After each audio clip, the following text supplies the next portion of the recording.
আসসালামু আলাইকুম রহমতুল্লাহি ওবরকাতু নাহমাদুহু ওয়া নুসাল্লি আলা রাসূলিহিল কারীম আম্মা বাদ। প্রশংসা মাত্র আল্লাহ সুবহানাহু ওয়া তাআলার জন্য আলহামদুলিল্লাহ। প্রিয় নবীর প্রতি দরুদ পাঠ করি, আল্লাহুম্মা সাল্লি আলাই আল্লাহুম্মা বারিক আলাই। কবর প্রত্যেক দিন 5টি বাক্যে ডাকতে থাকে। 1, আমি অন্ধকারের ঘর। 2, আমি একাকিত্বের ঘর। 3, আমি মাটির ঘর। 4, আমি পোকামাকড়ের ঘর। 5, আমি আমূলের ফল ভোগের ঘর।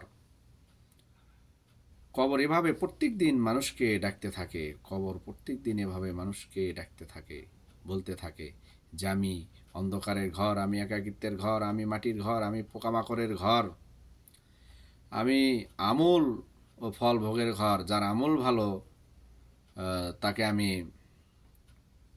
সেই প্রতিদান দেই আমূল অনুযায়ী। আল্লাহ রাব্বুল আলামিন এই কবরের শাস্তি, কবরের আযাব, কবরের পরিস্থিতি, এগুলো থেকে আমাদেরকে আল্লাহ তাআলা হেফাজত করুন। আমাদেরকে যেন আল্লাহ তাআলা ঈমানের সহিত কবরবাসী হওয়ার তৌফিক দান করেন। আল্লাহুম্মা আমিন।